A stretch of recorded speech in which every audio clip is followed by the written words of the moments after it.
is CNN Breaking News. CNN senior White House correspondent Jeff Zeleny is in Florida with the president. Jeff, we have seen tweet storms like these from Mr. Trump before when he's visited his Mar-a-Lago resort, but this one this morning particularly angry.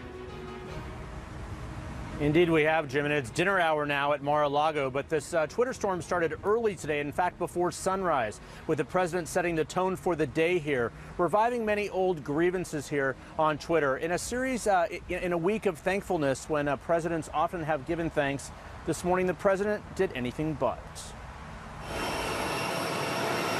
President Trump back at Mar-a-Lago for the first time since April. His Thanksgiving break opening another season at his private club in Palm Beach, even though he went to great lengths to suggest he's not on vacation.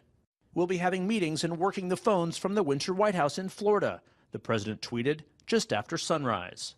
But as Republicans measured fallout from his embrace of controversial Alabama Senate candidate Roy Moore, the president hit the links today, following an early morning burst of tweets, starting at 5:25 a.m.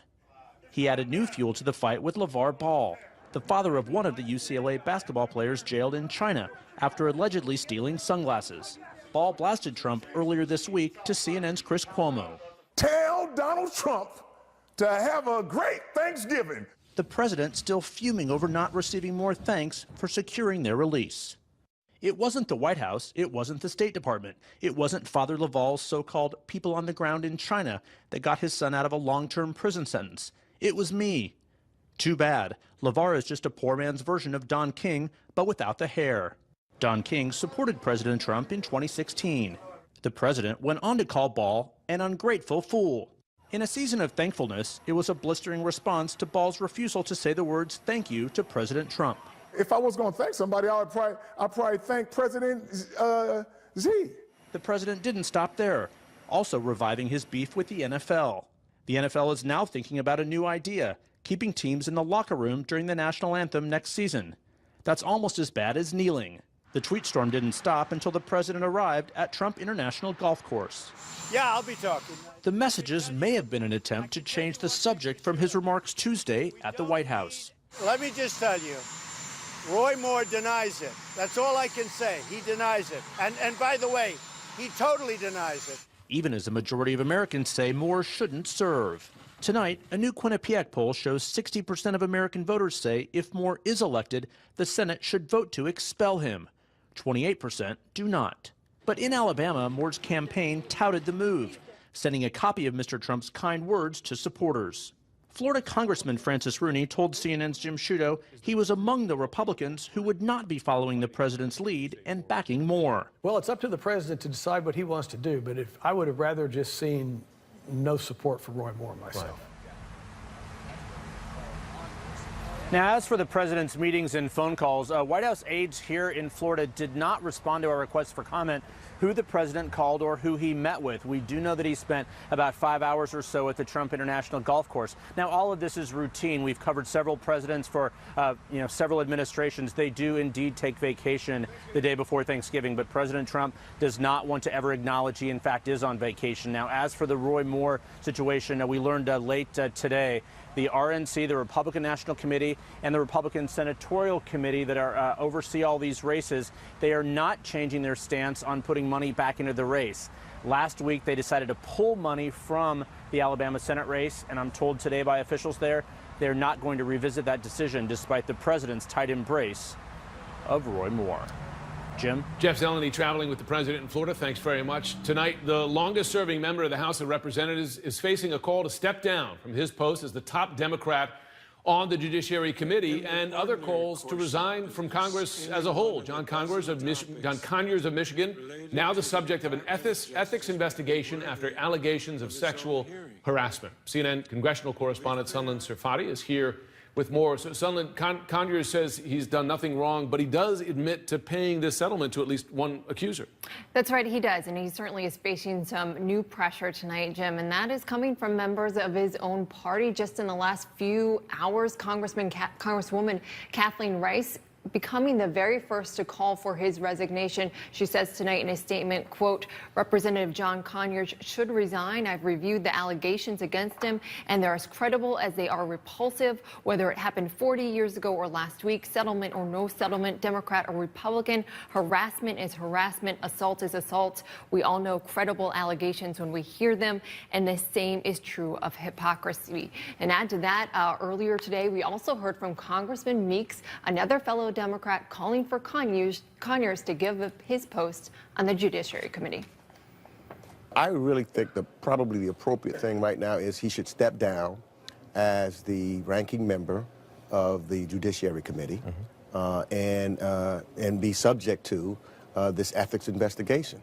So it can be determined whether or not there's a practice or pattern, and then appropriate consideration should be made at that time, as soon as the Ethics Committee finishes its review. Meantime, also significant, the Detroit Free Press editorial page today calling for him to resign. That's his hometown newspaper, not waiting for the results of the ethics investigation. They say, quote, John Conyers Jr. must go after 53 years in Congress, after a stellar career of fighting for equality, after contributing so much to Southeast Michigan and the nation. It's a tragic end to his public career, but it's the appropriate consequence for the stunning subterfuge his office has indulged here, and a needed warning to other members of Congress that this can never be tolerated. And in that editorial, they specifically mentioned the payment that he admitted to making to the accuser, which came out of significantly his budget, out of his office. That's outside the way this is typically paid out of the settlement fund set up within the Treasury Department. And they say, as you asked, Jim, in this editorial, they allude to that they believe that was intended to bury this story. There's another congressman, a Republican, Joe Barton. He's apologizing over a lewd photo that got out there. That's right. He is apologizing. And this all stems from an anonymous tweet which showed a new photo that the user claimed online was of Congressman Barton. Now, Barton is apologizing tonight. He says in a statement, quote, while separated from my second wife prior to the divorce, I had sexual relationships with other mature adult women. Each was consensual. Those relationships have ended. I am sorry. I did not use better judgment during those days. I am sorry that I let my constituents down. And just to emphasize here, there is no allegations of sexual harassment here, but certainly very embarrassing for a sitting member of Congress to have these photos out there. Salman Safadi, thanks very much.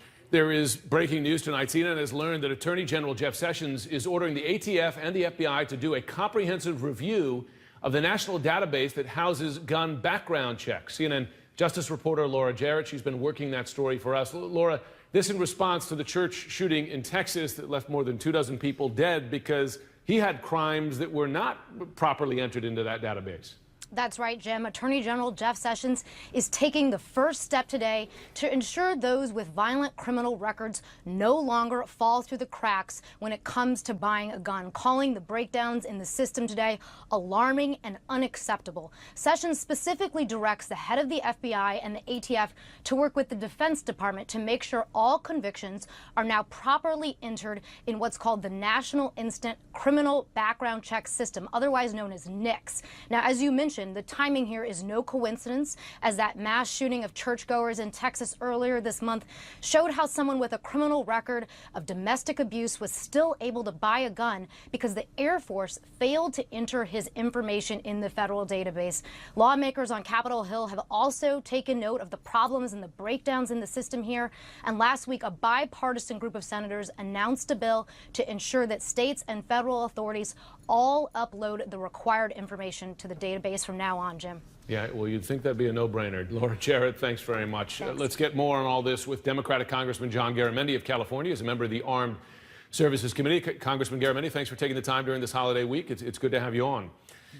It's good to be with you, Jim, and what a week it's been. No question. Well, you just heard Laura Jarrett's reporting their decision by Attorney General Sessions. I mean, not a new law, really reviewing an existing database that should have worked in advance of this shooting here. But do you see this as a substantive review that could save lives? Well, the review is very, very necessary, although I'm not sure I trust Sessions. I'm thinking he may want to take a whole lot of people off the database, as well as make sure some people get on the database. We do know that there's clearly a problem with the military. They simply, over the last decade, maybe almost more than that, have not provided information into that database when appropriate. The kind of thing that we saw in Texas is terrible, but nonetheless, all of the military failed to do their duty to put those names of people that domestic violence, other kinds of crimes into the database. That has been a subject in our hearings, and we need to make sure that the military does its duty here and carries out this particular responsibility. But before the Texas shooting, of course, we had the horrific shooting in Las Vegas, more than 50 killed there. There was a lot of talk about bump stocks after that, even from Republican lawmakers, but that seems to have died on the vine. Is there still any talk about banning bump stocks, which basically turn semi-automatic weapons into automatic weapons? I'm afraid not. It's a tragic situation. We stand up, we hear a moment of silence, prayer, almost every week now, and yet the legislation that could help, bump stocks, other kinds of legislation to get these very, very dangerous guns out of the public hands, just doesn't happen. There's been no legislation at all. Even do not fly, cannot buy. Even that didn't pass the Congress. And it's a terrible situation. The Republicans refuse to allow any gun safety legislation to come to the floor for a vote. Yeah, the one you referenced there, in case viewers didn't recognize, it's for people on the no-fly list for terror danger, not being able to buy a weapon. I want to turn, if I can, to the president's tweets this morning. I'm sure you're aware of them right now, but calling LeVar Ball an ungrateful fool, calling him a poor man's Don King without the hair. As you read a tweet like this, do you see dog whistling here? Absolutely. There is no doubt. He's been going after African Americans in many, many ways, and minorities generally. In fact, he started his campaign for president going after minorities. In that case, Mexican nationals here in the United States, as well as Mexican people of Mexican origin that have been here forever. Took on a federal judge. It goes on and on and on, one minority after another, and right now he's focusing on the African Americans, obviously the football players who are protesting by not standing for the national anthem. Protest is a tradition in America, but yet the president seems to be focused basically now on African Americans, previously on others. Turning to another topic, we're learning more about the allegations against your fellow Congressman Conyers. Do you believe that, based on what you know now, that he should resign not only from his position as ranking member on the Judiciary Committee, but do you think he should resign from his seat in Congress? Well, I really don't know. I've been on the outside of the information. We're going to be back in session Tuesday of next week, and all of this information should be made available to us. Should be full transparency of every allegation, every charge that has been made. And let's take a look at it very carefully at that point. I don't know all of the details. I do know John Conyers. He is, I'm frankly very, very surprised to hear all of this. But after 53 years in Congress, this is a terrible tragedy for him, and certainly even more so for those people that were affected by his actions. You were aware of the attention yesterday to President Trump as to whether he believes the allegations against Roy Moore, Senate candidate in Alabama. In this case, do you believe the allegations against Congressman Conyers, the women's allegations against him?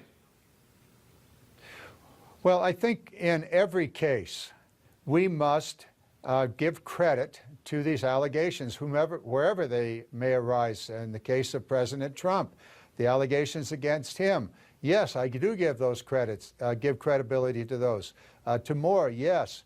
The accusers, we should always give them the benefit of the doubt, put the facts on the table, have a discussion, or in the case of an ethics investigation, and see what is truthful, what is not. But always, always, we must start with the basic assumption that the allegations are correct. And you simply can't wave them aside. Furthermore, we have to be held accountable. We're 435 members of Congress, 100 senators, and a president.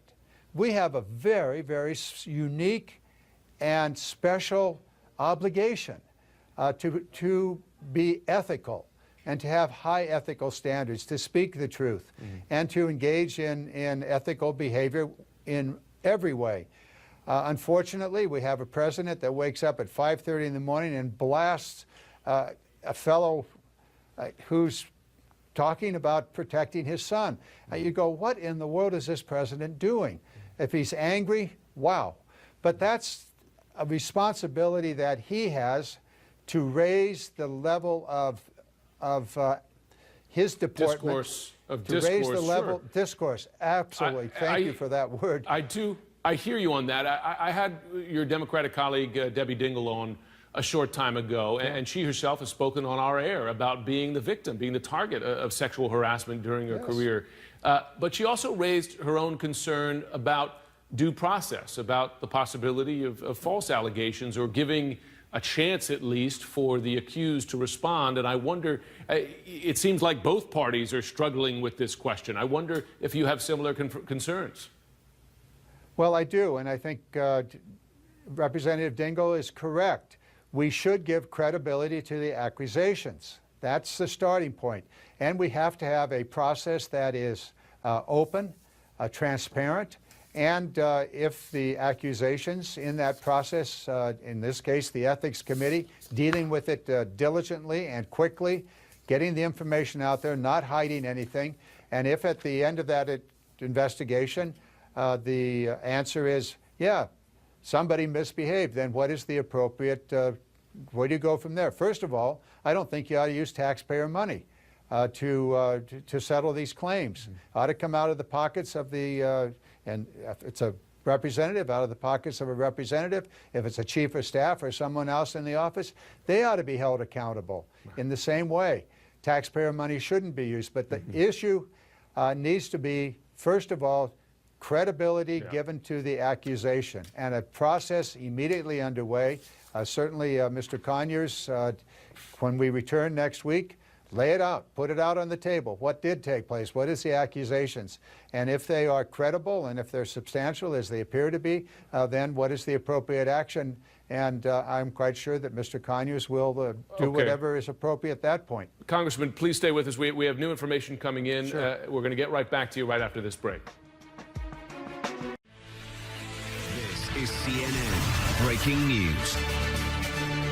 Joining me now to talk about this and much more, Republican Congressman Scott Taylor of Virginia, former Navy SEAL. Congressman, I am thankful that you are here with me on this Thanksgiving Eve. Thank you so much for being here. Look, given the threats from North Korea... Happy Thanksgiving to everybody. We're getting there. Given the threats over North Korea, you know, you're dealing with health care reform, the tax cut, going after LeVar Ball again, the president, calling him an ungrateful fool and a poor man's Don King. Is this what the president should be focused on? Well, I don't think just because he tweets necessarily means that he's not focused on other things as well, too. It doesn't take that long to tweet, as you know. And I was asked on CNN a couple of days ago if I believe it might have been a diversionary tactic, and if it is, it certainly works. You know, I've been very clear. I don't think I think it's necessary for the president to get in these spats with folks like that. At the same time, you know, he's obviously, it should come as no surprise, he gets his feelings out on Twitter, and a lot of Americans agree with him with the ungratefulness. You said the a lot of Virginia Americans don't like him tweeting too. That's clear. The election in your state, in Virginia, where Democrats swept almost every elected office there, you said it was a referendum on President Trump. Is this the type of thing that you think Virginia voters were acting out against? Yes, I do. Sure. And I think that some of the divisive rhetoric sort of stokes emotions for sure. And, you know, information leads to reason, but emotion leads to action. And Democrats came out in that election. They were emotionally charged, and they showed up. And I think it was a rebuke. So, Roy Moore, Republican candidate for Senate in the state of Alabama, a woman says that he molested her when she was 14 years old. Now the president goes as far as to say he might campaign for him in Alabama. What do you make of that? Is it okay for the president to pick this Republican over a Democrat? Well, let me preface this by saying, you know, the election is going to be decided by folks in Alabama, so that, you know, they will be the deciding factor. There's no question about it. You know, all I know is what I've seen. I saw the man give his interview. Me personally, I don't think it was sufficient enough. You know, the 14-year-old girl that was there, I can tell you right now, if it was my daughter, I'd break his face, I'd break his fingers, and I'd probably do a lot worse. You know, I think that the president has probably looked at raw politics, and the alternative, of course, would jeopardize his agenda in a very close Senate. Now, you know, people can have their feelings about that, whether he should do it or not. But I can tell you, folks from Alabama will choose their next senator. But I certainly don't feel comfortable with his explanation and everything that happened. Aren't some things above politics, Congressman? I believe so, sure. And the president says a rehearing from the White House. White House sources tell CNN that President Trump is skeptical in some cases of the accusers of Roy Moore. Do you believe their statements? I think you have to listen to the women. I mean, clearly, this isn't an isolated case now. Now it looks like across the country in many different areas where there are men in power who have crossed the line. There's no question about it. Women are feeling emboldened to come out and speak, and I think that's a good thing. You're seeing it in Congress as well, too. In fact, my office is introducing a bill that will make sure that representatives won't be able to use taxpayer dollars to subsidize predatory behavior in paying out settlements. I think there's no excuse for that anywhere. So I would lean on the women coming out. At the same time, you know, you also have to be skeptical in some instances, but I don't think this is one that we should be. Congressman, there is this accident in the Pacific where this plane crashed. The search for 3 sailors still going on right now, or 3 airmen, 3 personnel, I should say. This is not the first tragedy we've seen in this part of the world. Are you concerned at all now about safety for our military personnel there based on these 2 ship accidents we've had and now this air accident? So you've had 5 ship accidents this year, the air accident. I'm very, very concerned for a couple of reasons. Number one, of course, I believe sequestration, which those arbitrary cuts in the budget have hurt our maintenance, our readiness, our deployment schedules have been extended. Training, of course, has suffered. So this is something that you're seeing the CNO having a worldwide review on those things to try to help out. But one of my big concerns personally is this is all in the 7th Fleet.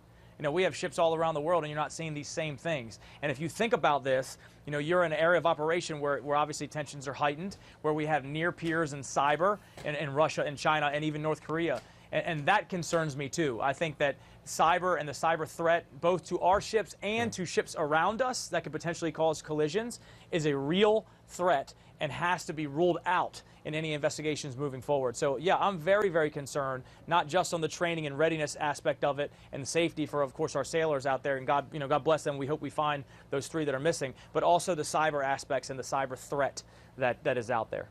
Congressman Scott Taylor, thank you for being with us. Thank you for your service. Happy Thanksgiving. Hope you get where you're going in time and you beat the traffic. Thank you. Happy Thanksgiving to all of you out there, and you, sir. Thank you. This is CNN Breaking News. This is the shopping mall in Gadsden, Alabama, where Roy Moore has been accused of looking for high school girls when he was an assistant district attorney in his 30s. It's where we came to talk to Alabama voters. Who are you voting for? Roy Moore. Do you know who you're going to vote for, Roy Moore or Doug Jones? Definitely not Roy Moore. Shopper and voter Raisha Huffstetler says she doesn't want to publicly say which Senate candidate she supports. Donald Trump's words saying that Judge Roy Moore denies this and saying that he doesn't want a liberal in the seat, which is an implied endorsement of Roy Moore.